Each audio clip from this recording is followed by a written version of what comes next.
Ako si Jade Buhoy, hatid sa inyo ang mga pinakamainit na balita sa bansa. Dito sa News Force. Sa ulo ng mga balita.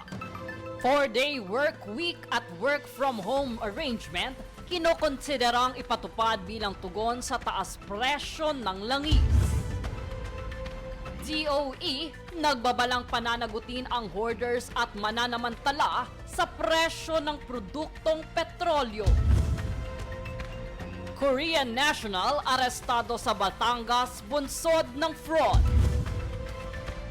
Higit sa 29 million pesos na iligal na droga, timbog sa NAIA. Mabigat na trapiko sa Maynila, bunsod ng sunog sa Parola Compound. Patas at pantay na balita, komprehensibong ulat para sa pulso ng masa. Ito ang News Force. Para sa unang balita, tinutukan sa pagdinig ng Senado ang kalagayan at kaligtasan ng mga Pilipino sa Middle East habang patuloy ang tensyon sa rehiyon na sangkot ang Iran, Israel at United States. Tunghayan ang ulat na ito.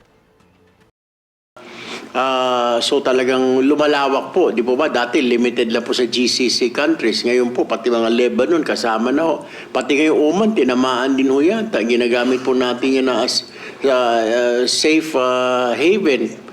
So ang tanong ko ho, Director Rino, so wag magamba ang kababayan natin na magrarasyon tayo. Malayo pa ho yun.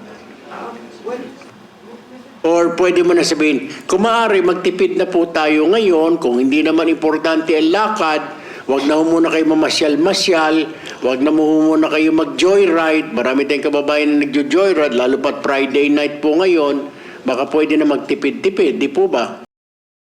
Sa pagdinig ng Senate Committees on Foreign Relations at Migrant Workers na pinangunahan ni Senator Erwin Tulfo, ipinaliwanag ng Department of Foreign Affairs o DFA na handa rin silang tumulong hindi lamang sa mga overseas Filipino workers o OFW, kundi pati sa mga Pilipinong turista, pilgrim at mga bumisita lamang sa rehiyon. Ayon sa DFA, maaaring tulungan ng pamahalaan ang mga non-OFW sa pamamagitan ng koordinasyon sa embahada at konsulado, kabilang ang pag-aayos ng rebooking o pag-alis mula sa mga lugar na may banta sa seguridad. Samantala, sinabi ng Department of Migrant Workers na inuuna sa repatriation ang mga Pilipinong nasa mga lugar na malapit sa mga pag-atake ng drone at missiles, pati na ang mga may mga humanitarian at medical na pangangailangan. Dinidistinguish lang po yung kung sino ba yung immediately pwede na. At kung naayos naman ho yung problema ng taong hindi pa sa list ng repat ready, pasok na rin ho siya sa list of repatriation ready. We just have our ways, Mr. Chair, to identify sino ba ngayon ang pwede nang isalang. Ayon naman kay DMW Secretary Hans Layo Kakdak, higit sa 1,400 na ng mga Pilipino sa Middle East ang humiling na ng repatriation.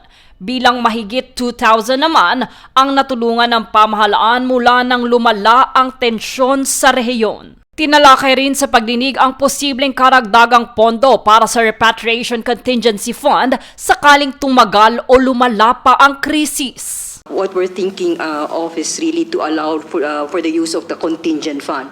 But probably going beyond that, we can look at some savings, if any.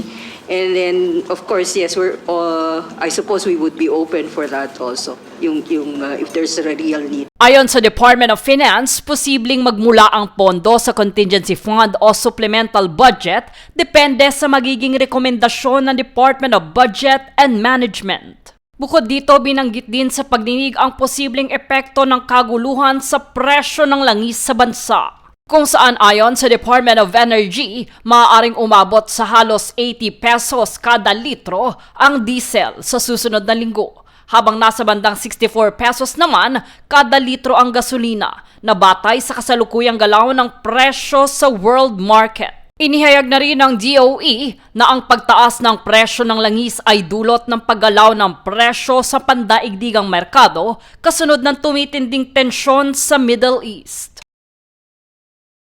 Jade Buhoy, nag-uulat para sa Golden Nation Network.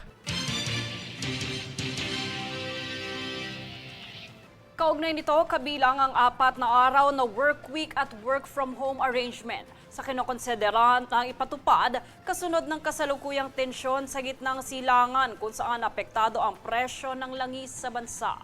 Ayon naman kay Senador Joel Villanueva, ang pagpapalawak ng work from home at iba pang flexible work arrangement ay isang praktikal na tugon upang mabawasan ang demand sa pagko-commute at konsumo ng langis.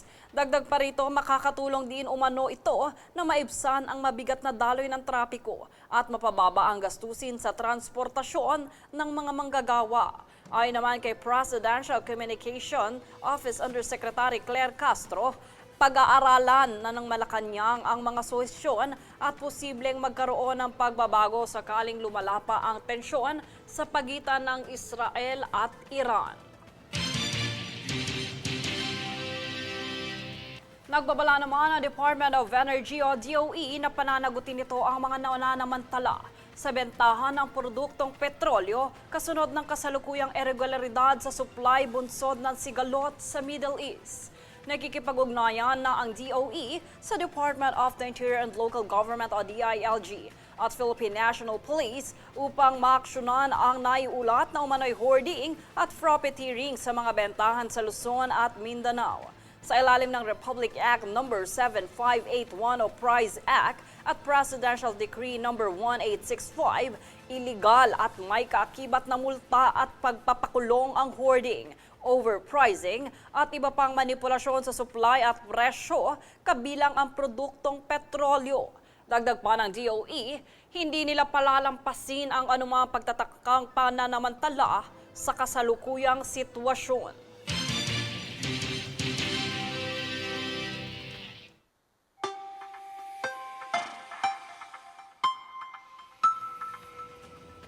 Para sa ating ulat panahon, patuloy na umiiral ang northeast monsoon o amihan na nagdadala ng pag-ulan sa buong extreme northern Luzon.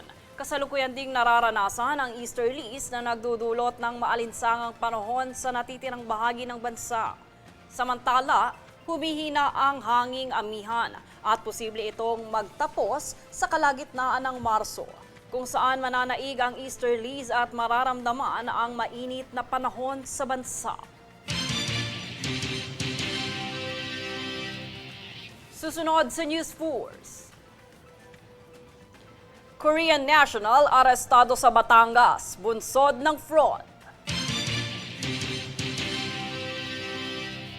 Higit 29 million pesos na illegal na droga, timbog sa NAIA.